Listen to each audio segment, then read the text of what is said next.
예레미야 31장 15절에서 17절 말씀 교도하시고 17절 같이 읽겠습니다. 여호와께서 이와 같이 말씀하시니라. 라마에서 슬퍼하며 통곡하는 소리가 들리니 라헬이 그 자식 때문에 애곡하는 것이라. 그가 자식이 없어져서 위로받기를 거절하는도다. 여호와께서 이와 같이 말씀하시니라. 내 울소리야, 내 눈물을 멈추어라. 내 일에 삭슬 아를 것인지 그들이 그의 대적의 땅에서 돌아오리라. 여호와의 말씀이니라. 너의 장래에 소망이 있을 것이라. 너의 자녀가 자기들의 지경으로 돌아오리라. 여호와의 말씀이니라. 아멘. 한참 시온이 회복이 되고 제사장도 기름진 것을 먹고 이 또 복된 말씀하시다가 갑자기 옛날 일적이 또 포로로 돌아가는 일로 포로로 끌려가는 일로 돌아갔느냐?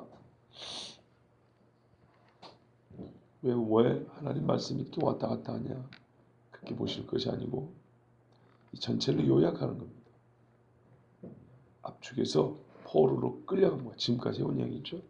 포로로 끌려감과 다시 돌이킴에 관하여 압축해서 일단 한번 다시 정리를 해줍니다. 그게 15, 16, 17절입니다. 15절 보시면 끌려갈 때 얼마나 고통과 슬픔이 컸냐 하면 하나의 비유를 보여주시는데요. 그건 라헬 이야기입니다. 라헬이 누구죠? 야곱의 부인이죠. 그 집 자식이 누구 있습니까?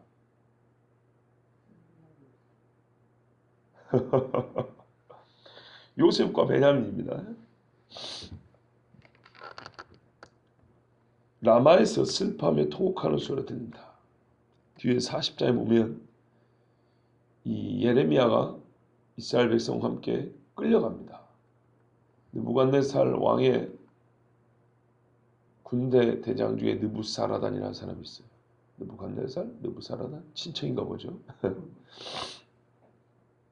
이 사람이 끌고 가다가 라마와 베들레헴 사이, 라마에서 예레미야에게 말합니다. 너 가고 싶은 대로 가라. 우리랑 같이 바벨론 가면 잘 대해줄 것이다. 왜요? 적군들도 안다니까요. 예레미야가 어떤 사람인지. 그래서 잘 대해주라고 그랬어요. 그래서 이제 군대 대장이 당신은 우리랑 같이 바벨론 가면 그간 고생 많이 했는데 우리는 당신을 잘 대해줄 것이다. 같이 가도 좋고 아니면 가기 싫으면 여기 남아있어도 된다. 선택하라 그랬어요. 그때 예레미야가 나는 우리 땅에 남아있겠다 그랬거든. 예레미야 본인이 예언했기 때문에 압니다. 70년 있으면 돌아옵니다. 사실 그때는 70년도 안 남은 시간이에요. 예레미야는 이 땅에 남아있는 그 남겨둔 사람들 있죠. 이 사람들의 영혼을 위해서 남아있겠다. 그래서 돌려보내줍니다. 나중에는 이집트로 못된 인간들이 가면서 그 중에 못된 사람도 있었어요. 사람 죽이고 도망치는 놈들. 그놈들이 예레미야를 강제로 끌고 갑니다. 이집트로. 근데 그때도 할 일이 있었어요. 하나님이 이집트로 가지 마라 그랬거든요. 이스라엘 백성에게. 뭐라 하냐면 너희가 이집트로 가서 털을 잡는 그 땅 거기에 돌을 하나 딱 놓고 여기까지 나중에 느부갓네살이 와서 쳐들어와서 너희들 다 죽일 것이다. 그 사명을 이제 이집트까지 가서 감당을 합니다. 예레미야가. 어쨌든 예레미야가 돌아오게 된 지점이 라마입니다. 근데 왜 이 라마에서 라헬이 우냐? 여기가 그러니까 대체로 포로들을 끌고 가다가 한번 쉬는 데입니다. 얼마나 힘들었겠습니까? 주들은 말 타고 하면서 포로들은 손 묶고 코 깨고 해갖고 질질 끌고 간단 말이에요. 어린애들은 얼마나 울었을 것이며 우는 애들 가만뒀을까요? 우리가 서로 한 교인들이라도 남의 자식 우는 것은 듣기 싫거든요. 가만뒀겠습니까? 노인들이 힘들어가지고 나는 못 가겠다 하면 아이고 그래요 여기 계십시오 그랬을까요? 병든 사람이 아파서 좀 쉬자 그러면 약 먹여줬을까요? 잠시 쉬는 라마에서 별의별 일 다 있었을 것이고 그 고통과 신음소리에 정말 이스라엘 사람들 가슴이 찢어지고 바벨론 사람들에게 큰 또 고통을 더 당했을 것입니다. 그래서 이 슬퍼하는 곳이 라마입니다. 라마. 쉬는 곳이 아니고 데려갈 사람은 데려가고 죽일 사람은 죽이고 버릴 사람은 버리고. 그래서 이스라엘 사람들, 유다인들은 정말 자기들의 처지를 생각하면서 끌려가느라 울지도 못했는데 잠깐 쉬는 동안에 꺼이 우는 곳이 라마입니다. 그리고 실제로 라헬의 묘지가 라마와 베들레헴 사이에 있습니다. 이곳이 라헬의 묘가 있는 곳입니다. 유다에서 끌려가던 사람이 한번 쉬는 곳. 그래서 고향을 떠나기 직전에 마지막 통곡을 하는 것. 그리고 옛적에 이 백성의 어머니인 라헬이 죽었던 것. 그런데요, 오늘 글을 보십시오. 말씀 보세요. 라헬이 그 자식 때문에 애곡하는 것이다. 단순 비유가 아닙니다. 이 백성의 어머니가 이 백성의 고통을 보고 운다. 우리가 보통 울잖아요. 하늘에는 네 어머니도 울 것이다. 이런 식의 표현이 아니에요. 실제로 라헬은 여기서 애를 낳다 죽었어요. 베냐민을 낳다가 죽었어요. 그러면서 뭐라면 베노니 그랬어. 처음에는 내 슬픔의 아들이라 그랬어. 내가 너를 낳다 죽는구나. 얼굴도 못 보고 죽는구나. 엄마 입장에서 너무 슬픈 거예요. 그래서 슬픔의 아들이라고 베냐민 이름을 짓고 거기서 울며 죽었어요. 야곱은 나중에 참 이게 너무너무 중요한 겁니다. 오늘 말씀해 보면 야곱은 나중에 말하냐면 네 어미는 너를 못 보고 죽는 것에 슬퍼서 그 고통에 베논이라 불렀으나 나는 너를 베냐민이라 하리니 오른손의 아들이 되리라. 너는 강하고 힘있는 막내 아들이지만 힘있는 자가 될 것이다. 실제로 베냐민은요, 작지만 후대에 보면 좋은 일은 아니지만 나머지 형님들하고 싸워요. 그리고 나중에 유다 지파하고 딱 붙어 있는 게 베냐민 지파입니다. 그래 사도 바울도 나는 베냐민 사람이라고 자랑하는 이유가 있습니다. 하여튼 유력한 집이 됩니다. 가장 작은 집이지만. 자, 내 오른손의 아내라고 밖에 불렀던 곳 라마.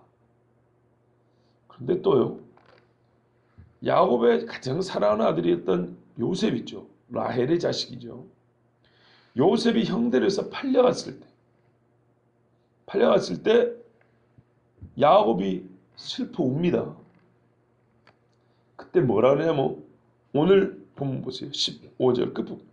그가 자식이 없어져서 위로받기를 거절하도다. 이거는 라헬 이야기가 아니에요. 라헬은 자식이 없어진 게 아니고 자기가 없어진 것이죠. 근데 나중에 요셉이 끌려가고 없을 때는 형들이 짐승에 피를 묻혀서, 이것도 정말 중요합니다. 염소피였어요. 염소피. 대속죄의 아사셀 염소를 생각하시면 이게 참 연관이 있는데, 염소피를 적셔놓고 요셉이 찢겨 죽었습니다. 이렇게 했다고요. 그랬더니 야곱이 그때 했던 말이 이 말입니다. 내 아들 요셉이 없어졌더니 나를 위로할 생각을 하지 말라고. 나는 절대 위로가 안 된다. 이게 야곱의 심정이었습니다. 그러니까 이거는 야곱 이야기입니다. 자식이 없어졌다는 야곱 이야기. 그러니까 어쨌든 둘 다 라헬의 자식이에요. 이 라헬의 자식들인 요셉과 베냐민, 그 아비와 어미가 정말로 인생에 가장 슬퍼했던 그 순간, 그거를 유다가 끌려가는 지점, 쉬었던, 잠시 쉬고 왔던 지점인 라마의 고통을 여기다 비교한 거예요. 그러니까 얼마나 힘든 이야기인지 알겠죠? 예. 우리가 상상만 했던 유다의 비참한 끌려간 이야기. 요즘에 위안부 할머니들이 또 그제 한 분 돌아가셨어요. 그분들의 이야기, 우리가 역사를 좀 배워야 합니다. 진짜로. 저한테도 위안부 할머니에 관한 이제 책들을 더러 사서 보기도 했는데, 남의 집 이야기, 옛날 이야기지만 이게 얼마나 참 끔찍한 이야기인지 모릅니다. 요 근래에 중국 사람들이 베트남을 붙어 있잖아요. 베트남 북부에 있는 소녀들을 납치를 해가요. 음료수나 술 사준다 해갖고 수면제 넣어가지고 중국을 팔아넘기고 뭐 어마어마하게 그렇게 넘어간다 그래요. 그런데요, 누가 팔아넘기냐면 베트남 남자들이. 그 못 사는 지역 애들이 핸드폰 하나 준다 그러니까 자기 동네 여자애들을 유인해 갖고 팔아넘기는 거예요. 자기 동네 애들. 세상이 이 지경입니다. 그러니 말세가 아니라 할 수 있겠습니까? 핸드폰 하나 얻으려고. 가난한 집안 되니까 이게 없으니까요. 옛날에 우리나라나 요새 다른 나라나 사람이 다 자기 욕심 때문에 생명을 팔고 사고 남의 인생은 하나도 생각하지 않고 그 고통을 그 부모들은 어떻게 그걸 감당해야 됩니까? 라헬과 야곱의 고통이 바로 지금 이스라엘의 고통입니다. 그들이 끌려가는 이 슬픔이 바로 꼭 이렇게 우리가 이해해야 되는 것입니다. 그런데 말입니다. 오늘 말씀 이야기에서는 조금 더 깊은 성경 읽기가 필요합니다. 왜냐하면 제가 우리 전도사님들에게 가끔 주일 예배를 마치고 모일 때 있잖아요. 여러 가지 일들이 있어서 잠깐 만난 거지만 그 중에 하나는 설교 때문에 모이는 경우가 있습니다. 설교를 잘했니 못했니 그런 이야기를 하려는 게 아니에요. 저는 우리 전도사님 설교에 은혜를 많이 받습니다. 여러분들도 다 보셔서 아시겠지만 제가 설교 듣는 자세가 제일 좋습니다. 그렇죠? 엊그저께 중등부 애들이 한번 흉내를 내보려고 그랬대요. 어떻게 1시간 내내 등에 대지도 않고 허리를 꼿꼿하게 그 따라해라는 얘기 아닙니다. 절대 그런 뜻은 아니에요. 어떻게 꼿꼿하게 있는가. 저도 옛날에 다쳐가지고 좀 아프거든요. 근데 이렇게 반듯하게 세워 있는가. 형진이가 한번 흉내를 내보려고 그랬대요. 10분을 못 하겠더래요. 그때 저번에 누구 우리 홍성준 전도사님 1시간 설교했죠. 1시간 내내 제가 그러고 있으니까 애들이 깜짝 놀랐대요. 그건 제 존중의 표시입니다. 전도사님들 설교만 팔짱 끼고 뒤져서 어떻게 하나 보자. 이따오는 설교주는 태도가 아닙니다. 왜냐하면 내가 앞에 섰을 때는 내가 말하는 시간이지만 내가 여기 앉았을 때는 내가 하나님의 말씀 듣는 시간이기 때문에 입장을 분명히 해야 됩니다. 나는 듣는 사람이죠. 그런데 이제 그래서 제가 은혜를 받습니다. 아멘 하고 은혜 받고 고맙다 하고 근데 가끔 부족함이 아니라 완전히 틀린 경우가 있어요. 저도 그런 경우 있죠. 그럼 제가 여러분에게 나중에 제가 정말 틀렸다고 잘못 말했다고 틀린 것이든 실수한 것이든 고백을 하죠. 근데 이제 우리 전도사님들 그걸 모르고 지나칠 수가 있잖아요. 그래서 그걸 가르쳐 주려고 오늘 참 수고했고 은혜도 됐는데 이 부분은 다시 한번 보자. 어떻게 생각합니까? 이거는 원래 말씀에 반대로 얘기했잖아요. 이거는 성도들의 생명이 달린 문제이기 때문에 아셔야 한다. 그래서 가끔 모입니다. 그러면 맞습니다. 완전히 거꾸로 얘기한 경우. 그런 경우는 이거는 반드시 고쳐야 됩니다. 제가 틀려서 여러분이 고백한 것처럼 제가 안 그러면서 그렇게 하자 하면은 괜히 막 남으라고 시기하는 것 같은데 그게 아니고 명백하게 잘못된 경우 있어요.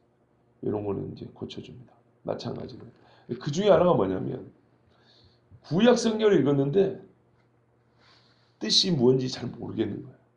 딱 제가 들어봐도 설교한 전도사님이 뭔지 잘 모르고 있는 거예요. 그런데 이제 넘어갔어요. 근데 그거를 신약 성경만 한번 봤으면 이해가 됐을 걸. 왜냐하면 구약 성경에 기록된 말씀을 신약에서 인용을 한단 말이에요. 말만 갖다 쓴 게 아니라 그 말의 뜻이 해석이 돼요. 그거를 좀 봤으면 좋았을 걸. 여러분 오늘 말씀에서 마태복음 2장 17절 18절 한번 보십시오. 잠깐 펴보세요. 마태복음 2장 17, 18절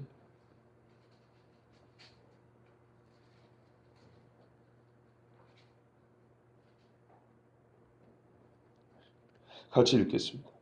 이에 대언자 예레미야를 통해 말씀하신 것이 성취되었느니 이럴수되 라마에서 거기서 애통하고 슬피 울며 크게 애곡하는 소리가 들렸는데 이것은 라헬이 자기 아이들로 인하여 슬피 우는 것이라.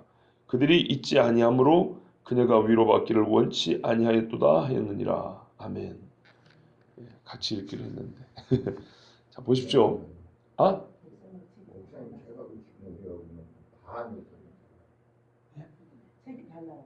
아 그래요. 아 죄송합니다. 그렇구나. 제가 다른 번역으로 준비를 했어요. 예 죄송합니다. 어쩐지 말이 좀 우리에 있는 거 좀 다르다 했어요. 예. 그러니까 내용은 아시겠죠. 이게 예수님이 태어났을 때 헤롯이 그 베들레헴 동네에 있던 2살 밑에 아기를 죽인 이야기거든요. 그러니까 봐보세요. 아까 라마가 어딨냐 했더니 그 라헬이 어디서 죽었냐 했더니 라마와 베들레헴 사이라고 그랬죠. 그러니까 베들레헴 지경에 있는 아이들이니까 베들레헴 그 동네 한 동네만 죽인 게 아니고 그 일대 여러 동네 아이들을 죽였다 이 말이죠. 그러니까 거기가 옛날에 어떤 동네냐면 라헬이 죽은 동네고 유다인들이 끌려가면서 한번 쉬면서 마지막으로 통곡을 하고 갔던 자리 그 동네에서 헤롯이 애들 죽인 거예요. 그럼 그 동네에 있던 엄마들이 얼마나 울었겠어요. 옛날에 포로로 끌려갈 때 일이 딱 반복 한 번 더 그러니까는 역사가 재현된다고 그러죠. 그런 일이 한 번 더 있게 된 거예요. 그러니까 이 슬픔을 표현할 때 뭐라 하냐면 옛적에 라헬이 울었던 거 바로 그 슬픔이 요 슬픔이라는 거예요. 그러니까 예수님이 왜 왔을까요? 요 슬픔을 없애주러 오신 거겠죠. 이 슬픔이 있을 수밖에 없는 사람의 죄가 있고 그 죄를 없애시려고 예수님 오신 거겠죠. 그런데 여기서 우리가 주목해야 할 게 뭐냐면 성취되었느니라요. 예레미야 30장 15절이 여기서 성취되었다는 얘기예요. 그럼 옛날에 바벨론으로 끌려갈 때는 그러면 눈물이 없었냐? 그거 있었어요. 그러면 그건 성취 아닌가요? 그건 부분적 성취인 거죠. 무슨 말이냐면 이 예레미야 30장 15절은 한 번 예언이 됐지만 그 성취는 한 번만 있는 게 아니라 2번인 거죠. 우리가 예언을 그렇게 이해하는 경우가 있어야 된다고 말씀드린 적 있죠. 성경이 그대로 보여줍니다. 실제로 예레미야 본인도 그랬고 끌려가던 이스라엘 사람들이 라마에서 실제로 거기서 한번 쉬어갖고 울고 이제 고향을 벗어나게 됐어요. 이게 실제로 있었던 이야기고 그걸 예레미야는 이거를 실제로 내다보고 본인도 겪었고 예언을 했습니다. 그런데 성경은 또 뭐라 하면 예수님 오실 때 바로 그 지역에서 한 번 더 있었던 어린아이들의 피 흘림과 그때 엄마들의 통곡을 예레미야서가 여기서 성취되었다고 그랬다고요. 그러니까 예언은 이중적 예언이 있고 이중 성취가 있다는 겁니다. 그러면 완벽한 성취는 이제요 후자인 거죠. 뒤의 일이 그 일의 마지막 성취가 되고 완전한 성취가 되는 것이죠. 자, 그러면 이제 오늘 말씀을 이렇게 보셔야 돼요. 16절은. 그러면 16절에 보면 어떻게 되냐면 이렇게 끌려간 너희가 돌아온다 했을 때 이 돌아옴의 성취가 어떻게 될까요? 70년이 지난 바벨론에서 돌아온 것도 성취가 될 것이고 나중에 예수 그리스도가 오셔가지고 이 땅 이스라엘 사람들이 완전히 그 땅으로 돌아온 것도 성취가 될 것이고 맞습니까? 보세요. 제가 성경을 이렇게 예언이 이중적인 성취가 있을 것이다 라는 것을 말씀드릴 때 혹시 긴가민가 했을지 모르지만 지금까지 여러 차례 증명을 해드렸는데 이만큼 확실한 이야기 없는 거예요. 분명한 거예요. 왜냐하면 예레미야가 이렇게 얘기해놓고 이스라엘 사람들이 아무도 라마에서 안 울었다. 그러면은 이거는 그냥 하나의 비유로 끝나는데 실제로 예레미야 본인도 라마에서 돌아왔고 수많은 이스라엘 역사하는 구약 학자들이 전부 다 이 라마는 뭐냐? 유대인들이 끌려가다가 잠시 쉬었던 곳, 울었던 곳 바로 그것이 라마라고 말을 하고 있단 말이죠. 그런데 마태복음에서는 예수 모실 때 이 피 흘림과 어머니들의 슬픔, 눈물이 이 말씀에 성취라고 그래요. 성취. 비슷하다는 얘기가 아니고 그러므로 이거는 이제 16절 이하의 회복은 예수님 다시 오실 때까지 해서 이중적으로 우리가 해석해야 된다 이런 말입니다. 자, 이제 우리는 16절을 볼 때가 됐습니다. 여호와께서 이와 같이 말씀하시니라. 네 울음소리와 내 눈물을 멈추어라. 이게 뭐냐면요, 그 말하는 거예요.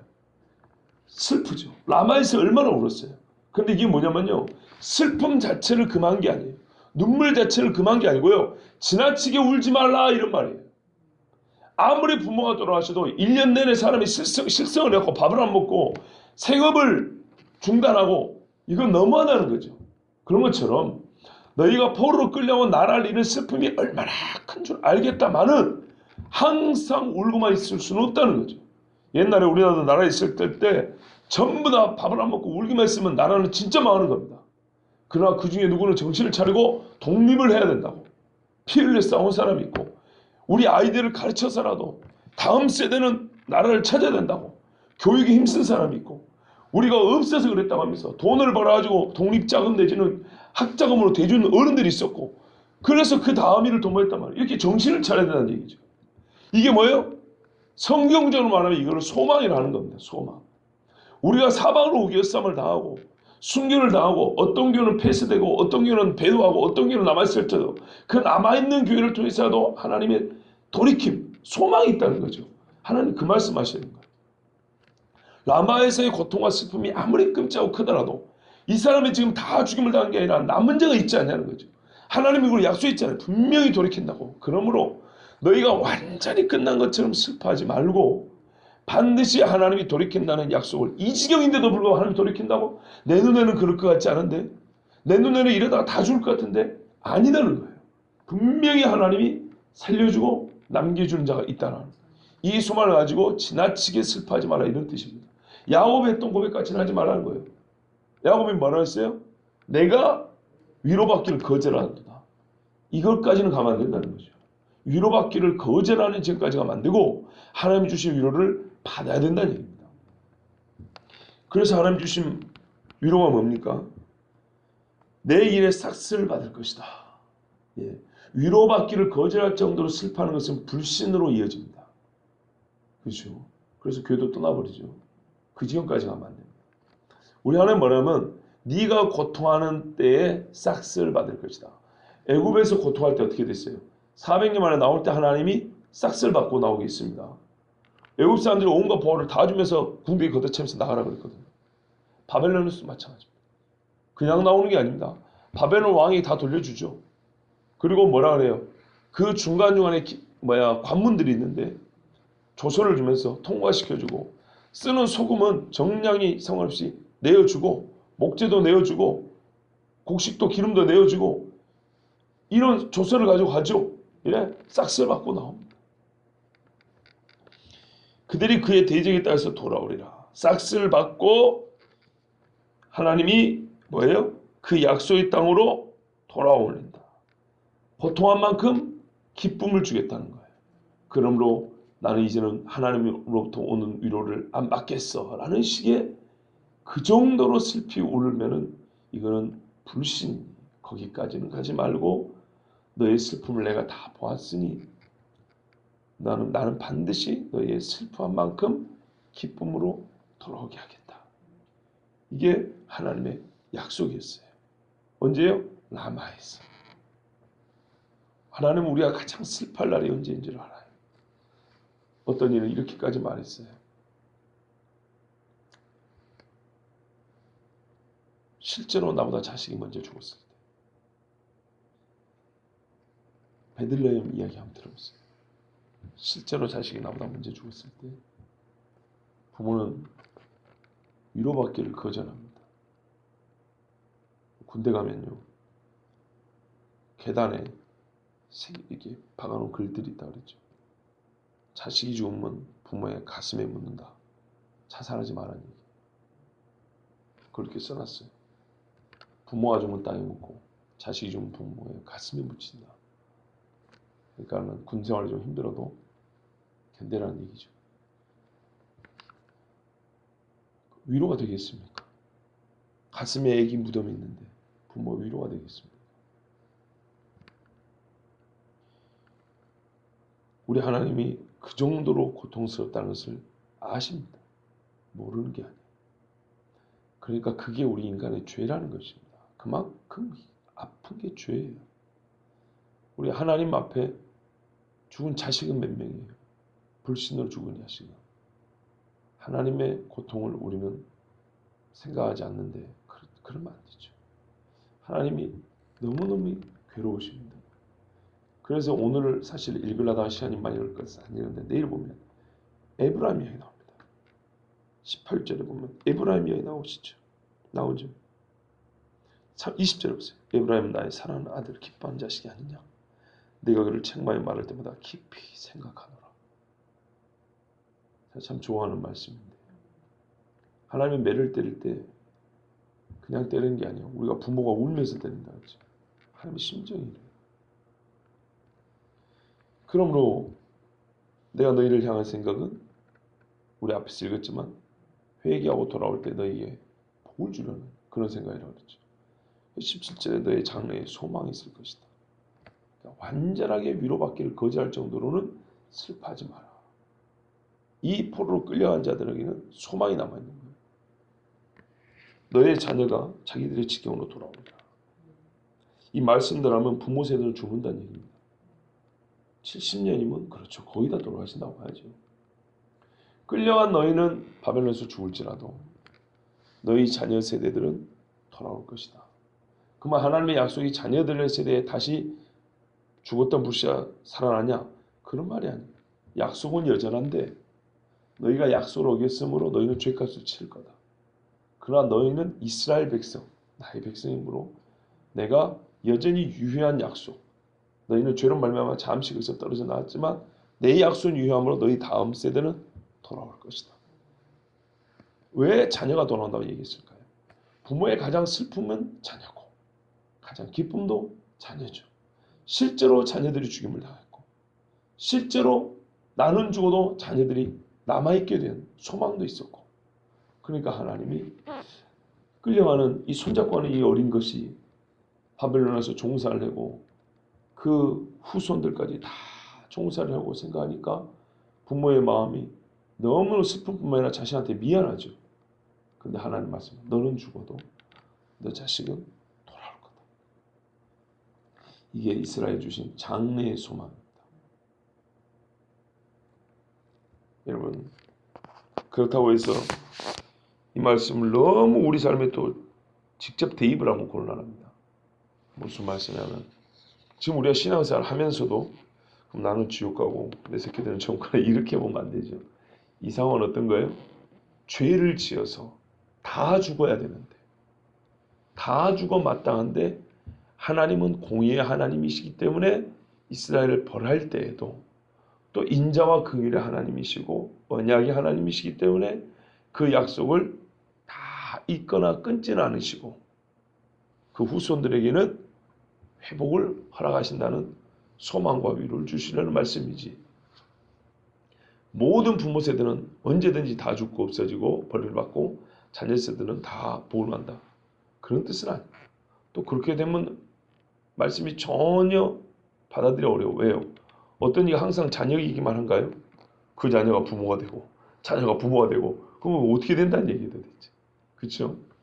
그러니까는 한때 부모 세대가 하나님 앞에 엄청난 죄를 져서 사실 그 자녀들까지 다 죽어야 되는데 하나님이 부모에게 벌을 내리시지만 자녀는 돌이키는 때가 있다 이 말입니다.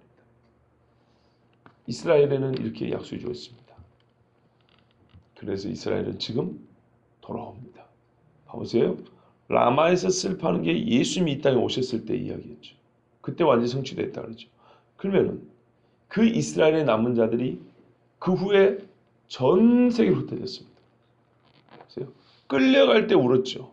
라마에서 울었어요. 그 다음 뭐예요? 바벨론으로 끌려간 다음에 바벨론 왕이 여러 나라로 흩어버렸다고요.